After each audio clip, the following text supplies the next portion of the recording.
Hello, I'm Al Vanderberg. This is Shannon Felgner, and we are very pleased to bring you this edition of West Michigan Issues and Impact, where we interview people who are having an impact on the world, certainly an impact on our region. And today we are very pleased to have Bill Capodagli.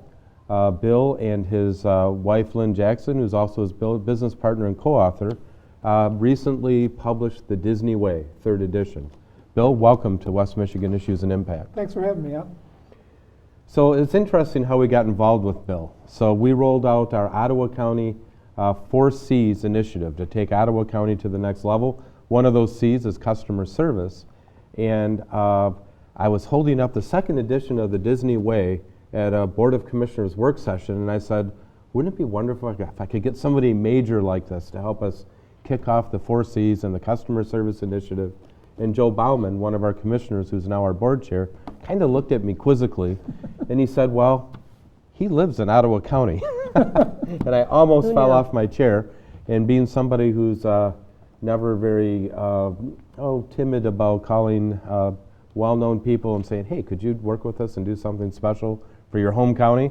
And so I called Bill, and that got the ball rolling. And ultimately, the result of that was a great customer service program in Ottawa County.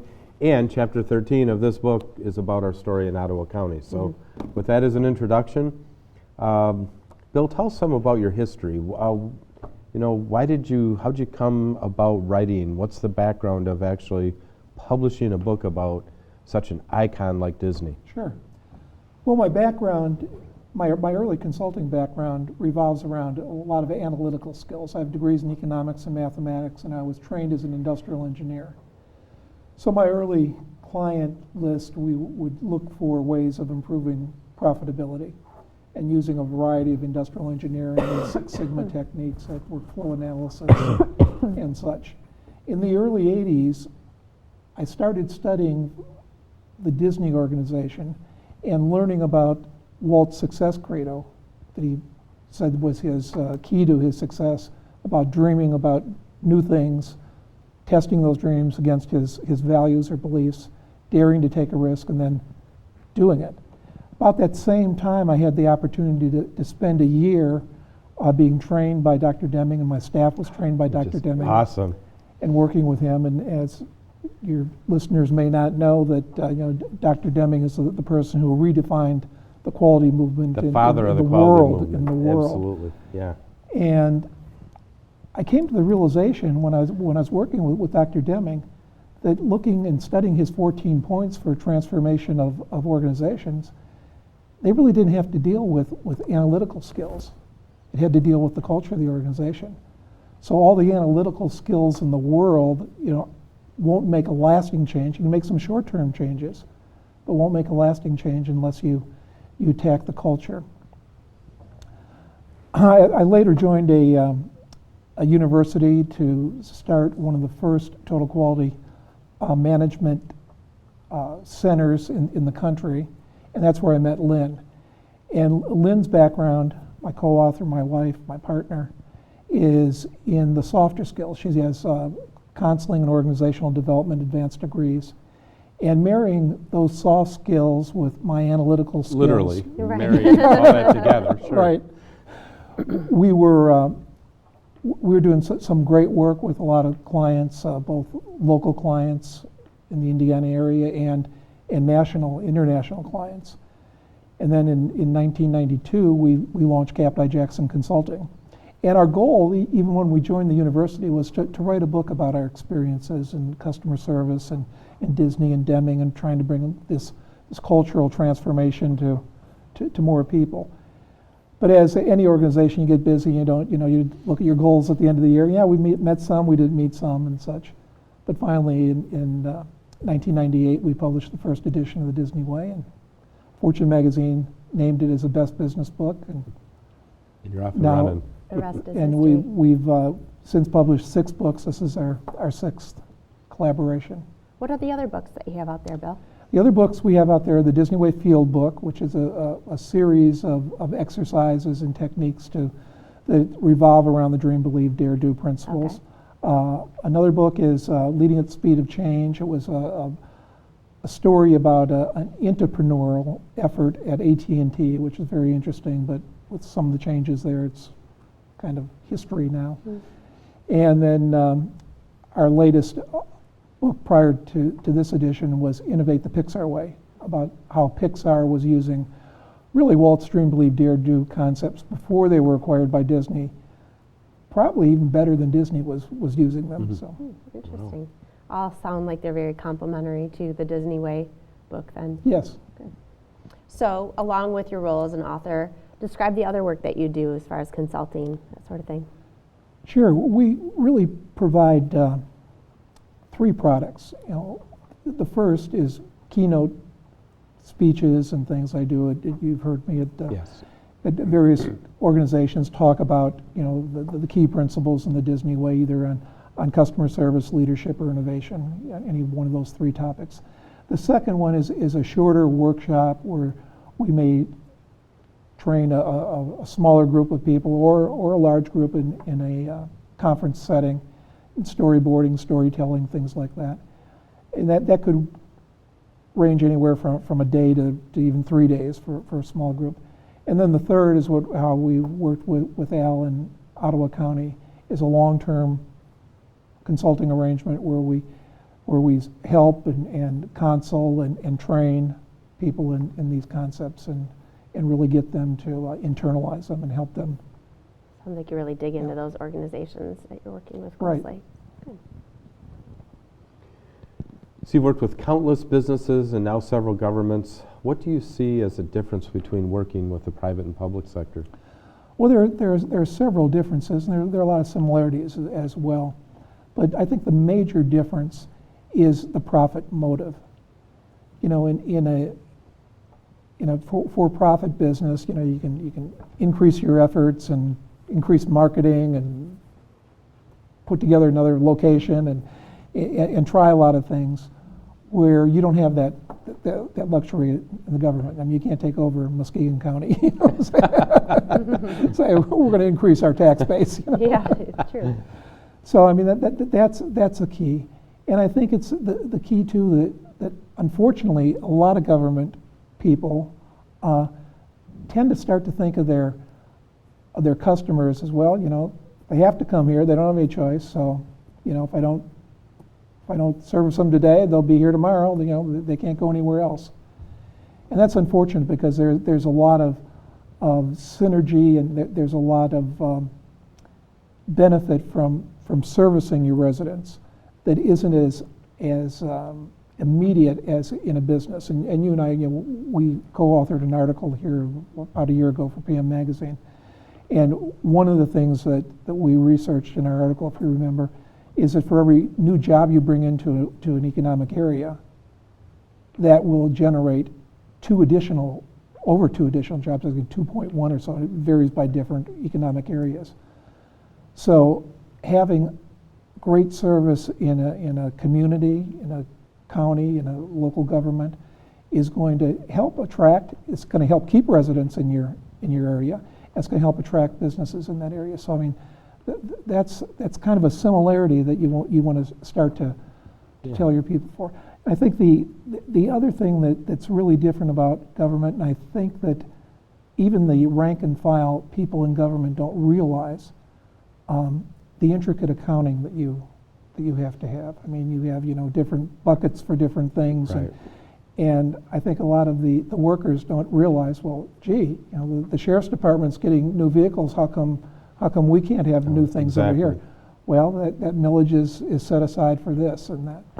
And one of the things that I'm starting to recommend with governments too is when they have their orientation with their new employees, is that they give a couple hour basic accounting of government, because I found now working with a lot of your people and other local governments, they don't understand that. Even though they're in that and they're working there, they don't understand that, gee, why are they getting something and we're not? Right. Oh, And then that translates to the citizens. They're seeing that too. And if our employees cannot be ambassadors for our own Budget 101 type of information, that's a challenge. I think the other thing that's important and similar to other organizations too that you lose in government is that people want to do a good job, and they want to be recognized, and they too often in governments, they're not. It's just like, okay, we're just going through the motions. Right. And I think that's one of the things that you really pushed at Ottawa. And in fact, I think one of the biggest surprises for me of this whole process was the realization that employees need to get permission to do great things. I mean, we assume, especially if you inhabit the upper region of the organization, that people know that they can do great things, but they really need that permission and the expectation. And when you create the expectation and give permission and train, it's just amazing what can happen. Yeah. Yeah. So were you apprehensive at all about working with a government agency based on all these things that we've just talked Well, about? I've worked with a few governments in the past beforehand, and there's a lot of red tape, and there's a lot of bureaucracy, and there's a lot of manana. There's sometimes the lack of sense of urgency, and those were a bit of an apprehension for me, and working with our home county too was one thing, because I mean we moved up here. We came up here originally. We had offices in Evansville and Indianapolis, and we came up here to write the book. I mean, we wanted to get away from everything, get away from clients and things, and we purposely tried not to market, in this area. So when Al called us, we talked about that a little bit, like, hey, do we really want to? But then he said, you owe this to your county. Yeah. Put the guilt trip on me, just like my mother, Oh yeah. Oh yeah. Well. But it was a great experience. I mean. Yeah, just fantastic experience. So you're in the recently released third edition of the Disney Way. Ottawa County was featured, as I've said, in Chapter 13. So why did you write about Ottawa County? I mean, you've worked with thousands of organizations all over the planet. Sure. I look at your schedule and I think, holy cow, I don't think I could keep up with that for a month, because of you're just jetting everywhere and you do great work with so many organizations. So why Ottawa County? Well, most of our clients we help and they succeed.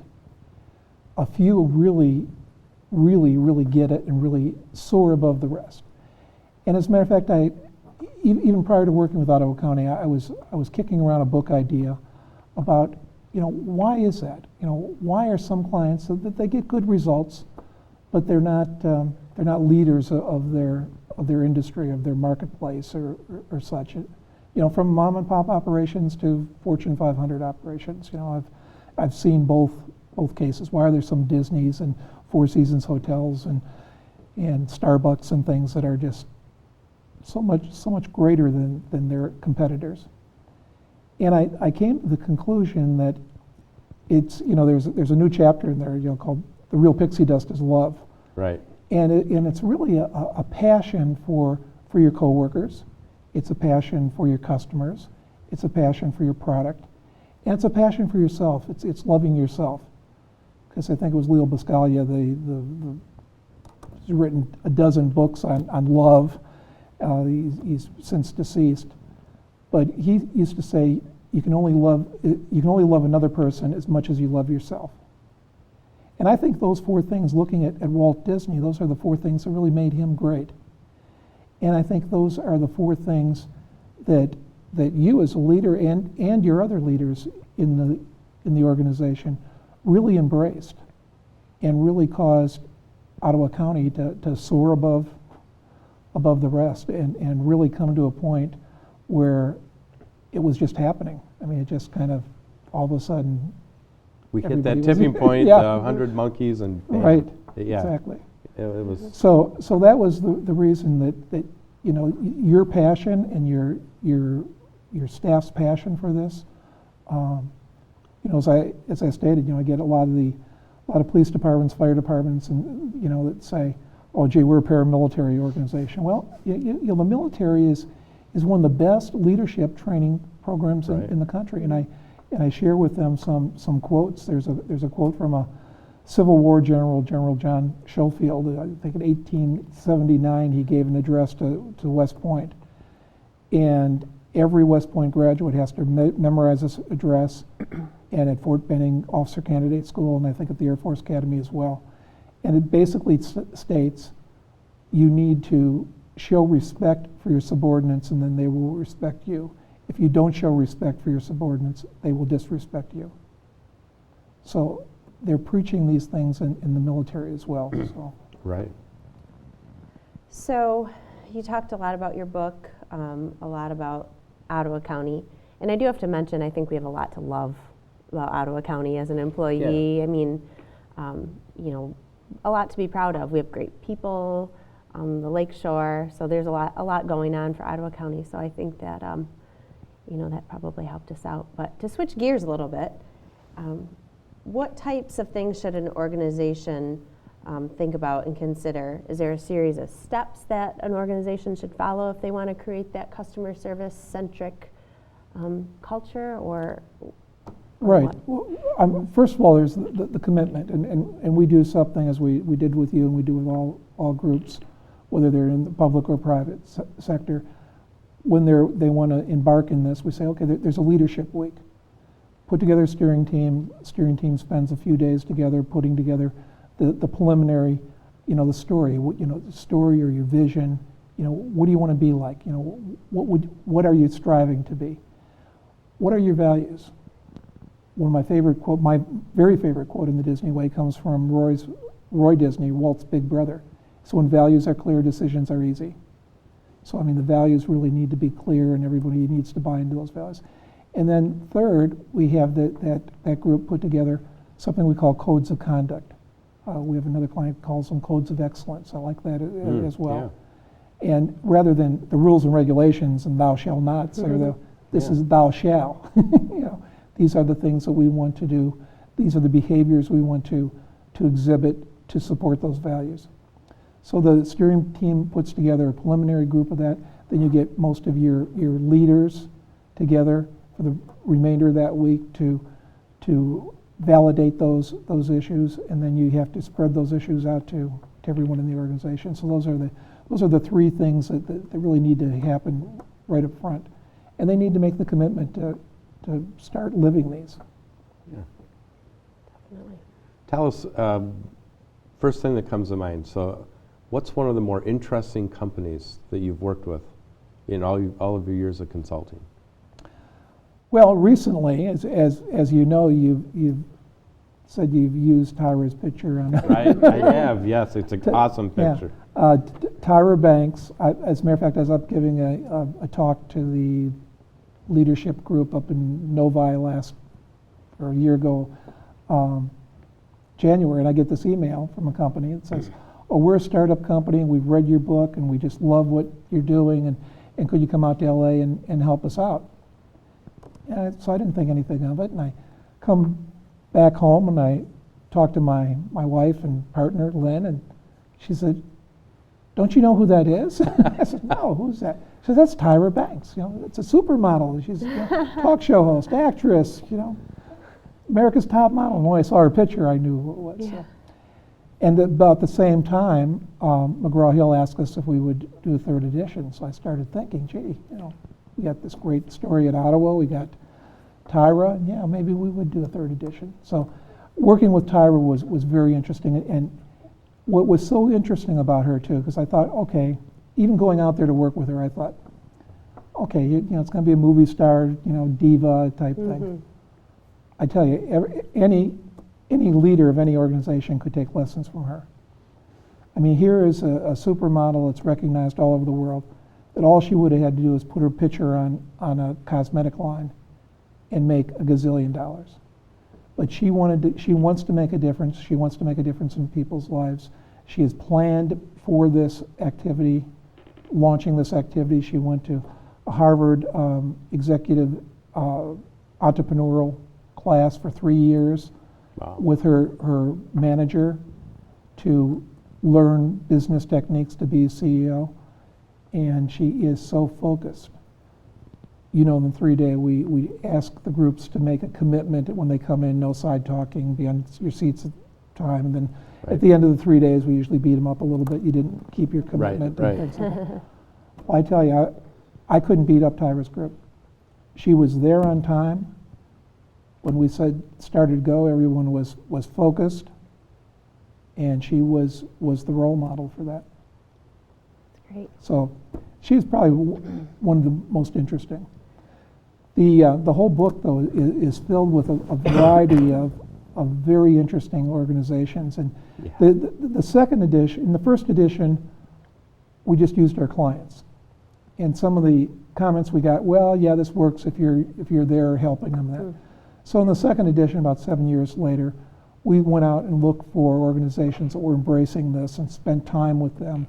Four Seasons Hotels, Ernst & Young, iconic organizations that a lot of people know that have lived these values and things for years.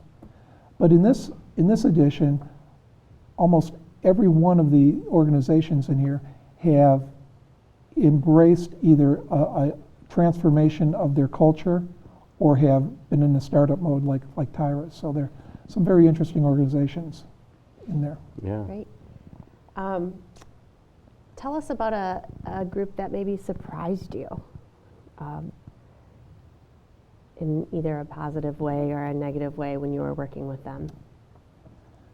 You talked a little bit about Tyra already. Well, but is there Tyra another? surprised me in her focus. I think the passion at the government, surprised me. That Yeah. and not only Al's passion, because I've seen a lot of not a lot of passionate leaders, but that's a good start. But all of your direct reports that some of them that are you just have budgetary control over, you don't have higher fire Right. Right. reports over, but the embracement of your direction that you wanted to do this and them all buying in on it. Some were cautious, but they gave it a chance. And like I said, the sheriff's department's one of the Well, yeah, one of and- the and leaders. What I think we tapped into that I suspected, but I really saw strongly as we went through this process, was that the people who work for Ottawa County value the people who are citizens in Ottawa County, who elect our leadership, who appoint us. There's a real value in caring there that is just overwhelming sometimes with some of the stories we've received. But like you would expect anywhere, our initial pushback came from law enforcement, the courts saying, look, if I arrest somebody, and they say, well, hey, I don't want to go to jail today. Well, the customer's always right. Why don't I take you home? And that isn't it. This isn't about the customer's always right. Sometimes after 3 decades of management, I'm amazed at the simplicity of some things and how we make it too complex maybe. Yeah. The really simple thing we focused on was the golden rule. Yeah. Well, okay, this person's having a really bad day. You just arrested him. So is your approach and your demeanor going to make them feel like even less of a person? Or are they going to feel like they were respected through all this? Yeah. And I think, and again, I made a comment, what, I've seen studies that show that even when you give someone a ticket, they'll value that interaction. And I think people kind of went, yeah, right. But they went along and they actually did it. And the response has been overwhelming. We've had many of our county deputies basically promoted for customer service award recognition after they gave someone a ticket. Yeah. You would Pretty think that would be the incredible. last thing, Right. the last thing that would happen. Right. And the testimonies are amazing. I got this $120 ticket, and I felt better leaving that interaction than before I got the ticket. And it's just, but again, it's people want to be valued. People want to know that they matter. And just because you make a mistake doesn't mean you're any less of a person. Right. And I think that as long as, and that's empathy. Not the kind of empathy where we circle around and sing Kumbaya and weep together, but the kind of empathy where I can put myself in your shoes, because most people have gotten tickets or everybody's done something wrong, Sure. right? We're human. And so I think that's been a real revelation, or if you look at our or our restaurant inspection function, which had the kind of worst in West Michigan tag put it on it by more than one. And again, we're just overwhelmed with the response of restaurants who put Not up only- the inspectors for awards and say, hey, they coach us. We look forward to their visits. We call them. They're for partners advice. instead of, We're Yeah, instead of less of an partners enforcer. instead of enforcers. Yeah, exactly. And so I guess that's the great thing is that's the transformation that's happening. And we're not there. We're a work in progress, but we're making great strides. I don't think you ever get there. Disney's not there. They work Right, on it. yeah. They work on it. Yeah, but you have to realize that it's a journey. It's not a destination. Right. So just a few minutes left, Bill. Your wife, your partner, she's your co-author, partner in everything, it Right. sounds like. Tell us in just a couple minutes about that relationship. Going a little personal here on you. Well, we met at the university, and she was in charge of marketing, and I was told by our joint boss that this person's in charge of marketing. She's very good, and that you can use her however you need to use her in this new center. Well, being kind of a snob, having worked with very large consulting firms and things, and she had just kind of a local consulting business, I kind of ignored her at first, but you can't ignore Lynn. And I think and she'll probably shoot me for telling the story, but when she was pushing herself on the center about, I'm supposed to help you market, I gave a little keynote address at a local business seminar, and we had about 200 people in the audience, and they represented, I think, maybe 70 firms in the Evansville area. And I said to her, I said, you get the names and titles of all those 70 companies in there? And she said, yeah. I said, well, if you're as good as they say you are, you'll get us invites to go talk to, I forget what number I gave her, but some unrealistic number, like 60 of those 70. And my God, she did. Huh? So after that, I thought, well, maybe she knows what she's doing. That's great. So she was up to the challenge of Yes, then she was. becoming your wife. Yeah. That's great. Oh, that's awesome. Any final words that you want to give? We have about a minute and a half left, just for the book or the consulting. Well, I think the other thing in the Final book, thoughts. we talked about the Ottawa story, but the other new chapter in the book is we really detailed the implementation effort. I don't know if you've read that Yes. chapter yet, but it really tells you, how to set up a steering team, how to set up a champion. So I mean, if you can't afford a consultant to come in and help you, it's a roadmap. It's a roadmap to help you really implement this in your organization. Yeah. That's great. And how would one contact you if they're interested in learning Our more about your website organization? is Capodagli. That's CAPOJAC.com. Capodagli.com. And of course, buy the book. Buy the book. Well, Bill, we thank you very much. This has been a great session of West Michigan Issues and Impact. Shannon, thank you very much. And folks, I don't do this very often, but Buy the Disney Way. It's a fantastic book. It's a way to transform an organization, and I hope that you enjoy it as much as we have working with Bill and Lynn, and as we do our best to transform Ottawa County and to continuously work to bring it to the next level. I hope you've enjoyed this edition of West Michigan Issues and Impact. Join us soon as we bring the next edition and another interesting person to help you learn more about what's happening in West Michigan. Thank you.